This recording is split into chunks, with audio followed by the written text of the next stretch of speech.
వారిని కలిసే ప్రయత్నం చేస్తాను. కోర్టులో కేసు పెండింగ్ ఉన్నది. తర్వాత కోర్టులో ఈడీ అండర్టేకింగ్ ఇచ్చింది. కోర్టు హీరింగ్ అయ్యే వరకు కూడా మేము ఏ రకమైన కోయర్సివ్ స్టెప్స్ తీసుకోమని అండర్టేకింగ్ ఇచ్చింది. అది ఉన్న తర్వాత కూడా ఇవాళ ఈడీ అధికారులు ఇక్కడికి వచ్చినారని అంటే విషయం ఏందో తెలుసుకోకుండా మీ ముందు నేను మాట్లాడలేదు. అంటే ఈ అధికారులు వచ్చే విషయం ముందు ఇంతకన్నా ఎక్కువ ఏం మాట్లాడలేదు. ఇంతకన్నా ఎక్కువ ఏం మాట్లాడలేదు. నాకేం తెలుస్తుందండి? I have limitations. నేను ఏది పడితే అది మాట్లాడేదానికి ఇది పొలిటికల్ ఇష్యూ కాదు. ఇది భరత్ గారు అన్నారు కానీ సర్చెస్ అన్నది చేయలేము అనేటువంటి విషయం ఇవన్నీ కోర్టు ఆర్డర్స్. ఆ కేసుకు సంబంధించి లీవ్ గ్రాంట్ అయింది వేసిన కేసులో. వాళ్ళు అండర్టేకింగ్ ఇచ్చినారు. ఇచ్చిన అండర్టేకింగ్ని కాదని వాళ్ళు ఏమైనా చేయబోతున్నారా ఏంటి అనేది వాళ్ళని కలిస్తే కానీ నాకు తెలియదు. నాకు కలిసిన తర్వాత నేను మీతో వివరంగా మాట్లాడతాను. Right, thank you. అదే చెప్తున్నారు. ఈడీకి సంబంధించి కోర్టు ఆర్డర్స్ కాపీస్ని పట్టుకొని న్యాయవాది భరత్ రావడం జరిగింది. దానికి సంబంధించి ఇంట్లోకి వెళ్ళే ప్రయత్నం చేస్తున్నాడు. కానీ ఇప్పుడు ఆయనను కూడా లోపలికి అనుమతించారు. ఖచ్చితంగా ఈడీ అధికారులు బయటికి వచ్చిన తర్వాతనే కవిత దగ్గరికి వెళ్ళి అసలు ఏం జరిగింది అనేది కూడా తెలుస్తుంది. లోపలికి న్యాయవాది భరత్ వెళ్తున్నారు. ఒకసారి అలో చేస్తారా లేదా అనేది మనం చూడాల్సిన పరిస్థితి. ఆయనని అలో చేస్తే లోపలికి వెళ్ళి ఈ ఆర్డర్స్ అన్నీ ఉన్నాయి కాబట్టి ఖచ్చితంగా సిబిఐ ఈడీ అధికారులు అరెస్ట్ చేసి తీసుకెళ్ళకుండా పోవచ్చు. అసలు లోపల ఏం జరుగుతుందో కాబట్టి తెలిసిన తర్వాత మళ్ళీ మీడియా ముందుకు వచ్చి మాట్లాడతానని చెప్పేసి కూడా ఆయన చెప్పడం జరిగింది. రైట్, సురేష్ చెప్పండి. ముఖ్యంగా కోర్టులో అండర్టేకింగ్ ఇచ్చారంటూ కూడా కవిత తరపునటువంటి న్యాయవాదులు చెప్తున్నారు కదా, దీనికి సంబంధించి ఎలా అర్థం చేసుకోవాలి? సుప్రీంకోర్టులో కవిత వేసిన పిటిషన్కి కౌంటర్గా అండర్టేకింగ్ ఇచ్చిర్రు ఈడీ అధికారులు అని చెప్పేసి కూడా ఆమెకు సంబంధించిన న్యాయవాదులు చెప్తున్నారు. ఎలాంటి అరెస్టులు చేయమని చెప్పేసి అండర్టేక్ ఇచ్చిరని వీళ్ళు చెప్తున్నారు. కానీ ఆ లెటర్కి సంబంధించి ఉందా లేదా, ఏమని అండర్టేకింగ్ ఇచ్చారనేది ఈడీ అధికారులు చెప్తేనే తెలుస్తుంది. ఎందుకంటే ఈడీ ఇప్పుడు విచారణ జరుపుతుంది కాబట్టి దాదాపు 2-3 గంటల నుంచి కవిత నివాసంలో ఈడీ అధికారులు ఆమెను విచారిస్తున్నారు. ప్రత్యేకంగా ఈ లిక్కర్ స్కామ్కి సంబంధించి సౌత్ గ్రూప్కి సంబంధించిన అన్ని విషయాలపైన గతంలో ఆమె సాక్ష్యాలన్నీ కూడా తారుమారు చేసి వాటిని డ్యామేజ్ చేసింది, సెల్ ఫోన్స్ మార్చేసింది అని చెప్పేసి కూడా ఈడీ అధికారులు చెప్పడం జరిగింది. ఛార్జ్షీట్లో కూడా పేర్కొన్నారు. దానికి సంబంధించే ఈడీ అధికారులు ఇప్పుడు మళ్ళీ అప్పుడు కవిత ఢిల్లీకి విచారణ వెళ్ళిన సమయంలో ఆమె ఫోన్స్, తనకు సంబంధించిన ఫోన్స్, ఎలాంటి ఫోన్స్ డ్యామేజ్ చేయలేదు, ఆ ఫోన్స్ అన్నీ ఇవే అని చెప్పేసి మీడియాకి చూపించి మరి ఈడీ కార్యాలయంకి వెళ్ళి అక్కడ ఫోన్లన్నీ కూడా సబ్మిట్ చేయడం జరిగింది. ఆ తర్వాత ఈడీ ఆ కవితను అరెస్ట్ చేయబోతుంది అని చెప్పేసి కూడా పెద్ద ఎత్తున ప్రచారం జరిగింది. కానీ అప్పుడు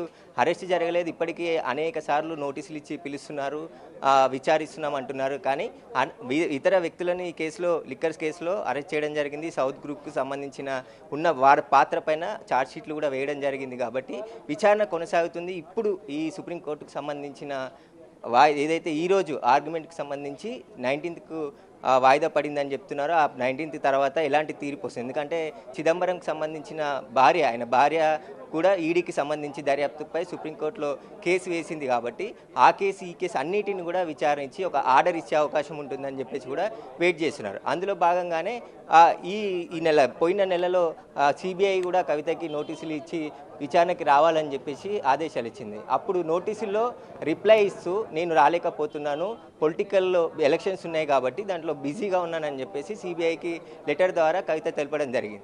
అయితే ఈడీ విచారణకి వెళ్ళడం లేదు, ఇటు సిబిఐ విచారణకు కూడా రాకుండా తప్పించుకునే ప్రయత్నం చేస్తుందని చెప్పేసి కూడా ఈడీ ఆరోపణలు ఉన్నాయి. కాబట్టి దీనికి సంబంధించి ఆమెని ఇప్పుడు విచారణ తర్వాత అరెస్ట్ చేస్తారా, లేదంటే స్టేట్మెంట్ రికార్డ్ చేసుకొని ఇక్కడ నుంచి వెళ్తారా ఏంటనేది కూడా అంతా ఉత్కంఠగా ఎదురు చూస్తున్నారు కవితకు సంబంధించిన కార్యకర్తలు, అదేవిధంగా వాళ్ళ కుటుంబ. రైట్ సురేష్, కవిత స్టేట్మెంట్ రికార్డ్ చేసినట్టు తెలుస్తుంది. ఆమె సెల్ ఫోన్స్ కూడా ప్రజెంట్ వాడుతున్న సెల్ ఫోన్స్ కూడా స్వాధీనం చేసుకున్నారు ఈడీ అధికారులని కూడా సమాచారం వస్తుంది. రైట్ సురేష్, ఇప్పటికీ కూడా సోమభగత్ గేటు ముందే ఉండే పరిస్థితి కనిపిస్తుంది. సో ఆయన కూడా ఎలా చూసే పరిస్థితి ఉందా లేదా? ముఖ్యంగా ఇందాక మనం లైవ్లో రచనారెడ్డి అడ్వకేట్తో మాట్లాడితే ఆమె చాలా కేటగిరికల్గా చెప్తున్నారు, అంతా ప్రాసెస్ ప్రకారమే, ప్రొసీజర్ ప్రకారమే వెళ్తున్నారు. సో దీన్ని చర్యల్ని మనం తప్పు పట్టాల్సిన అవసరం లేదంటూ కూడా అడ్వకేట్ మనకు చెప్పినటువంటి పరిస్థితి. సో ఓవరాల్గా వీటన్నిటిని ఎలా అర్థం చేసుకోవాలి మరి?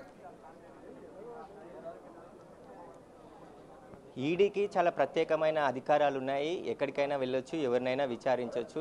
నేరుగా వాళ్ళు ఒక కోర్టు లాంటి ఈడీకి అధికారాలు ఉన్నాయి. కోర్టు న్యాయమూర్తికి ఎలాంటి అధికారాలు ఉంటాయో ఈడీకి కూడా అలాంటి అధికారాలు ఉన్నాయి. దానికి సంబంధించి ఆ రూల్స్ ప్రకారమే విచారణ జరుగుతుందని చెప్పేసి ఈడీ తరపు నుంచి చెప్తున్నారు. కానీ ఇప్పుడు ఒకసారి ఈరోజు సడన్గా కవితకి సంబంధించి ఇంటికి నేరుగా ఈడీ అధికారులు 10 మంది బృందం ఒకేసారి రావడం, అందులో మహిళా అధికారులు కూడా ఉండడంతో కవితని అరెస్ట్ చేసి ఢిల్లీకి తీసుకెళ్తారా, లేదంటే ఆమె స్టేట్మెంట్ రికార్డ్ చేసిన అనంతరం ఏం చేయబోతున్నారు ఈడీ అధికారులు అనేది ఇప్పుడు ఉత్కంఠగా ఎదురు చూస్తున్నారు వాళ్ళ అధికారులు కూడా. ఎందుకంటే పూర్తిగా న్యాయవాదులకు సంబంధించి వాళ్ళ బృందం అంతా కూడా ఇక్కడే ఉంది, వాళ్ళంతా ఇది చేస్తున్నారు. కాబట్టి పూర్తిగా భరత్ని ఇప్పుడు లోపలికి పిలిచారు. ఆయన వెళ్తున్నట్టు తెలుస్తుంది. ఆయనకి లోపల ఏం జరుగుతుందో మరి పూర్తిగా మాట్లాడుతున్నారు గేట్ దగ్గర. ప్రెసిడెంట్ లోపల ఏం జరుగుతుంది అనే సెక్యూరిటీకి సంబంధించి వాళ్ళంతా కూడా ఇక్కడికి రావడం జరిగింది. న్యాయవాళ్ళ బృందం లోపలికి వెళ్తున్నారు కాబట్టి వాళ్ళని అలౌ చేయట్లేదు.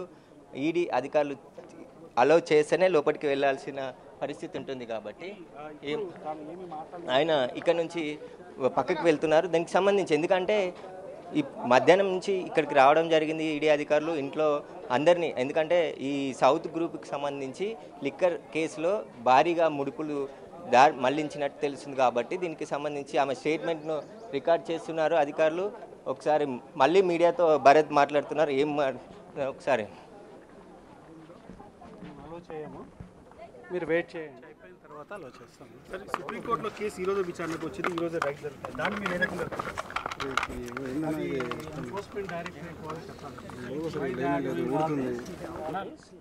because there was an undertaking given by them.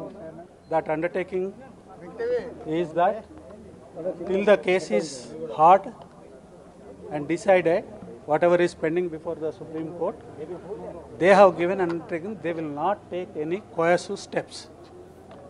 That undertaking is still in vogue. Matter is posted to, I think on 19th it will come up again for hearing and final disposal. Why they have come here, I think you have to ask them. మీరు వాళ్ళని అడగాలి, ఎందుకు మరి case ఉన్న తర్వాత మీరు undertaking ఇచ్చిన తర్వాత ఎందుకు వచ్చినారని వాళ్ళని అడగండి. It's not a question to me. Correct కాదు, నేను చెప్పలేను దానికి. ఎందుకు వచ్చినారనేది వాళ్ళకి తెలవాలి. ఇప్పుడు ఏమన్నారు సార్ మీరు లోపల మాట్లాడితే? ఐటీకి సంబంధించి ఈడీకి సంబంధించి ఇరువురు ఉన్నారా లేకపోతే తెలియదండి. ఈడీ సర్చ్ కండక్ట్ చేస్తుంది, that is all that. Search టైంలో మేము అలో చేయమని చెప్పినారు. మేము రిక్వెస్ట్ చేసిన తర్వాత కూడా సర్చ్ అయిపోయిన తర్వాత మేము అలో చేస్తాము.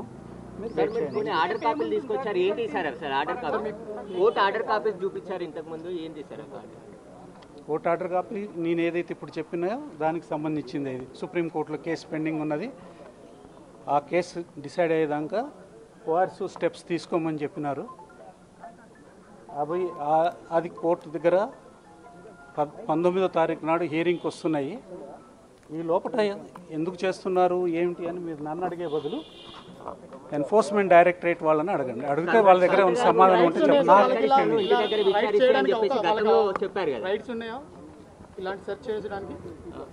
వాళ్ళకి రైట్స్ ఉన్నాయి లేని వాళ్ళు చెప్పాలి కదండి, నేను చెప్పడం కాదు కదా. కోర్టు ముందు వాళ్ళు అండర్టేకింగ్ ఇచ్చినారు. ఈ కేసు పెండింగ్ ఉన్నంతసేపు కోయర్సివ్ స్టెప్స్ తీసుకోము అని. సర్చ్ కోయర్సివ్ స్టెప్పా కాదా అనేది వీ హ్యావ్ టు ఎగ్జామిన్. అందుకని ఇప్పుడు this is very very premature time to me to tell you anything. నేను మీకు ఏదైనా చెప్పాలంటే ఇది చాలా ప్రీమెచ్యూర్. నేను వాళ్ళని కలిసిన తర్వాతనే మీతోనే ఏదైనా చెప్పగలను. ఎందుకు వచ్చారు, ఏం చేయడానికి వచ్చినారు, ఏంటి అనేది. కలిసే అవకాశం లేదు. వాళ్ళు కనీసం ఏంటి పర్మిషన్ ఇచ్చేది లేనిది కనీసము నా రిక్వెస్ట్ తీసుకొని ఇప్పుడు పర్మిషన్ ఇవ్వడం కుదరదు. Because search is going on. కాబట్టి సర్చ్ అయిపోయిన తర్వాత మేము we will get back to you అని అన్నారు. Till such time we have to maintain silence అండి, అంతకన్నా వేరే ఏం లేదు. అయితే లోపటికి అధికారులు అనుమతించకపోవడంతో బయటికి వచ్చేసినట్టు చెప్తున్నారు.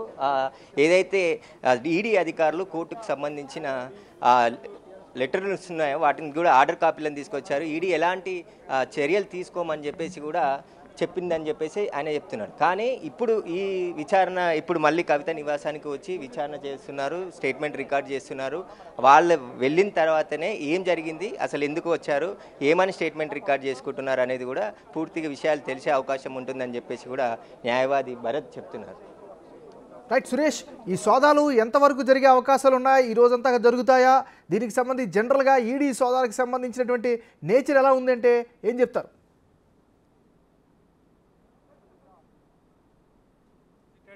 And they are searching the premises. అదే ఆమె బయటకు వచ్చింది, మనకు పర్మిషన్ ఇస్తే మేము మాట్లాడగలుగుతాం. పర్మిషన్ ఇవ్వకపోతే లాయర్లకు పర్మిషన్ ఇవ్వలేదు, కానీ నేను పర్మిషన్ ఇచ్చేదాకా వెయిట్ చేస్తాను.